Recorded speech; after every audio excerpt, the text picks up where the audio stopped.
The year was 1886, and the winter sun over Red Bluff Station hung pale and tired, like a coin rubbed smooth by too many hands. The land was quiet except for the wind brushing through sage and wiregrass, whispering through the old telegraph poles that hadn't sung a message in years. A man rode alone down the track, his shadow long and sure against the frozen ground. His name was Joshua McCord, a 32-year-old widower whose silence had become his armor.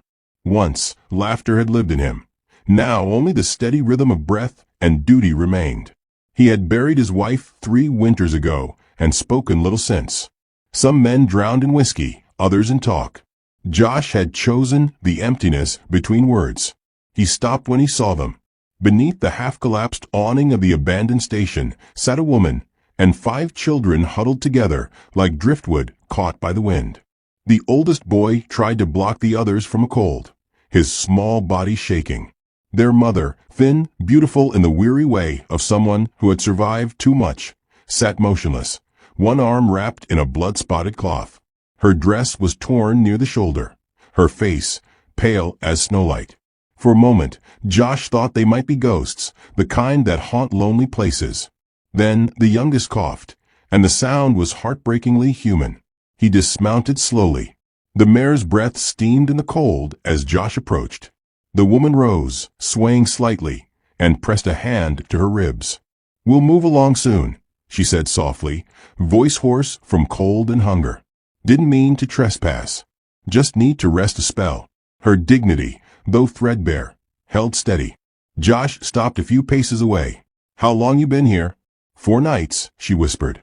"Since the last freight came through. I thought maybe someone might help." Her words trailed into the wind. Behind her, a little girl clung to her skirts. Another child's lips were cracked white.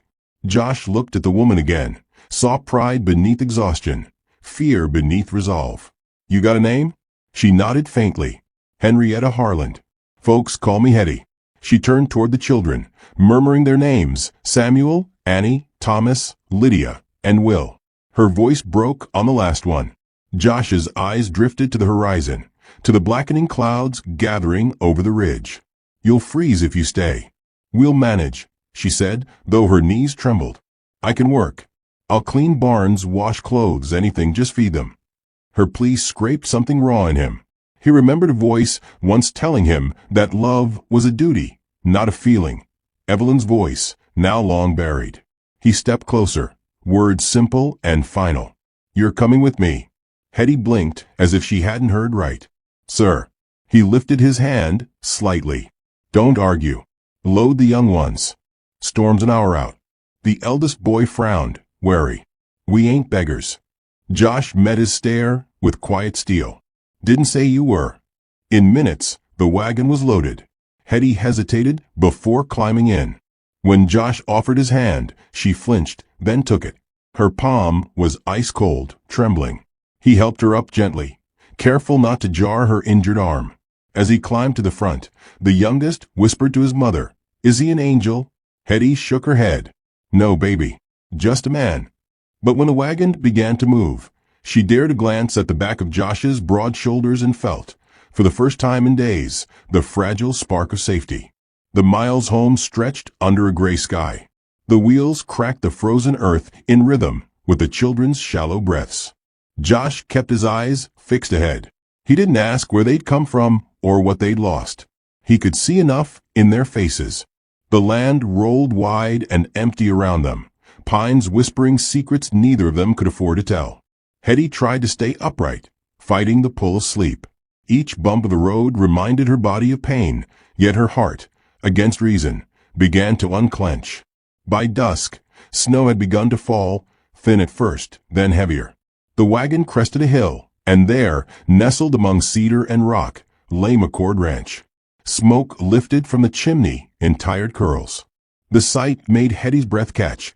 She hadn't seen smoke from a warm hearth in weeks. Josh dismounted, lifted each child down, then offered her his hand once more.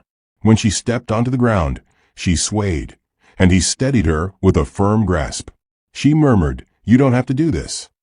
"Maybe I do," he said, eyes on the cabin. "Don't matter why." Inside, the cabin smelled of pine pitch and old tobacco. The fire had died to embers. Josh knelt, struck a match, and fed the flames. The light grew slowly, gold spreading across the walls. Hetty stood near the door, unsure whether to enter. When the children pressed close to the fire, she finally sank to her knees beside them. One boy whispered a prayer of thanks between mouthfuls of the bread Josh placed before them. The rancher stepped back, arms folded, watching the small miracle unfold. Later, while the children slept in a heap by the hearth, Hetty found him outside stacking wood. "You've already done enough," she said. "We'll go once the snow clears." He didn't stop working. "Roads worse after snow. You'll stay till spring." She studied him, puzzled by how gently he said it. "People will talk." "Let 'em," he muttered. "They've been talking about me for years." That night, the wind howled through the valley like something alive. Hetty woke to find another blanket laid over her shoulders, coarse wool smelling faintly of cedar. She turned toward the door and saw him still outside, chopping wood under the moonlight, his breath fogging in the air.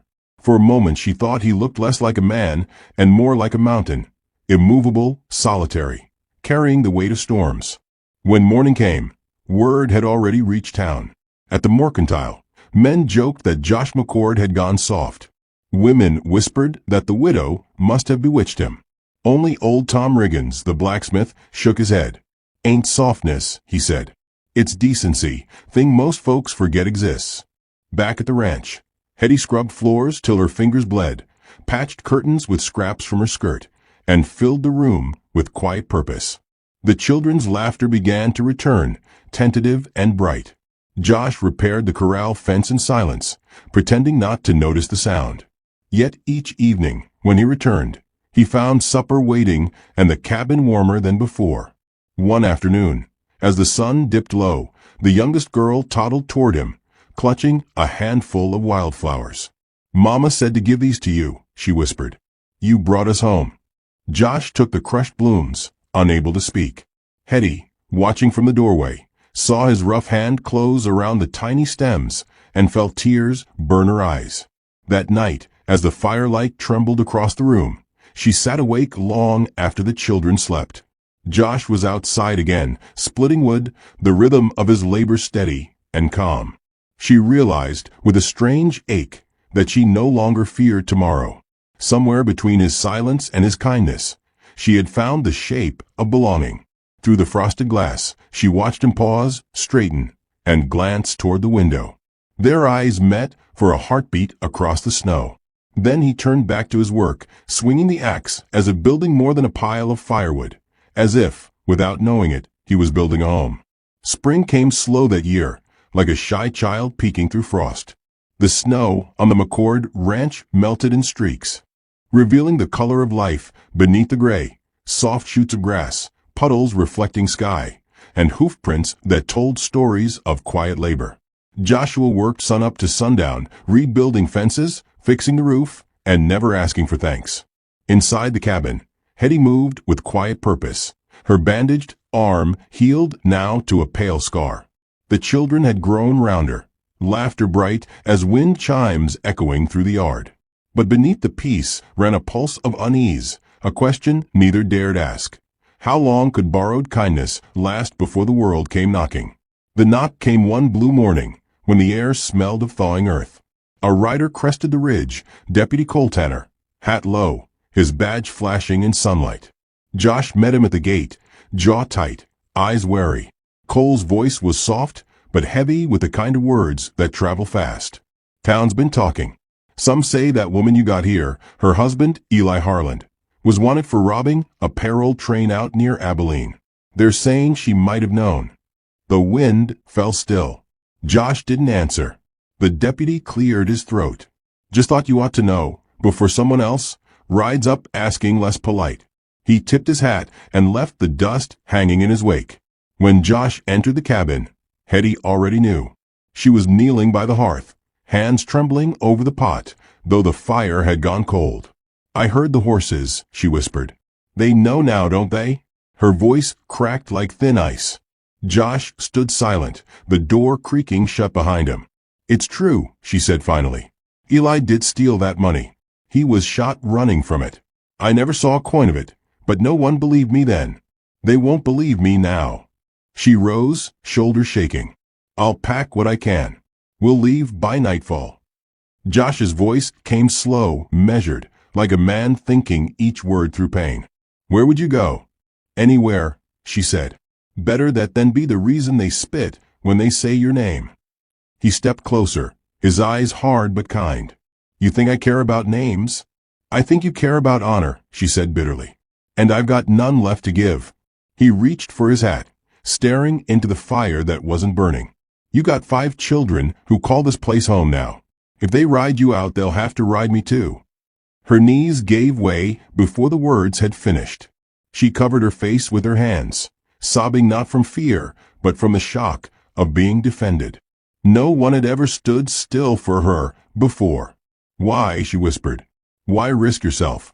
Josh's voice softened, gravel under velvet. "Because leaving don't wash sin off. Only staying does." That night, rain came hard from the south, thunder cracking over the valley. Josh and Samuel ran to bring the horses in. Lightning split the sky, lighting the world white, and struck the barn roof like a hammer of God. Flames roared to life in seconds, wind feeding the inferno. Josh shoved Samuel back toward the cabin and ran into the blaze. His voice carried through smoke, hoarse, commanding, freeing the horses one by one. Hetty burst through the door, pulling her shawl tight, ignoring the sting of rain. She shouted his name, but her voice vanished in the storm. Inside the barn, heat seared the air. Josh dragged open the last stall, coughing black smoke, his hands raw and blistered. He heard Hetty's scream before he saw her. She had run into the doorway, trying to pull a fallen beam aside. "Go," he roared, staggering toward her. She refused. Together they heaved the burning timber, the fire licking their sleeves. When the beam finally gave, the ceiling groaned and collapsed behind them. Josh caught her around the waist and threw her clear. They tumbled into the mud, rain turning ashes into rivers of gray. The barn fell, sparks rising like souls to the heavens. Hetty coughed, clutching at his shirt. "You fool," she gasped. "You could have died." Josh lay back, rain striking his face, chest heaving. "Then I'd have died doing something worth the trouble." The storm raged until dawn, leaving only smoke and silence. The barn was gone, nothing left but the smell of charred hay. Yet the horses lived, and so did they. By the time the sun broke through, half the town had ridden out, drawn by the glow on the horizon. Men dismounted, women clutched shawls tighter, all of them ready to judge what they didn't understand. Josh stood at the gate, shirt burned, hands bandaged, and Hetty beside him, her hair tangled, face streaked with soot. No one spoke. Then Tom Riggin stepped forward, removed his hat, and said, "Heard the story wrong, didn't we?" He turned to the others. "That man just saved every horse in the county." The crowd shifted. Someone mumbled an apology. Another brought bread for the children. By dusk, the ranch yard was full of neighbors, helping rebuild what the fire had stolen. The gossip that once poisoned the air burned away like smoke, leaving only the warmth of shame turned into respect. When the last wagon rolled off, the world went still again. Josh stood by the new posts they'd raised, his back aching, his palms raw. Hetty came up beside him, her face lit by the amber sky. "You didn't have to stay," she said softly. "You didn't have to keep us."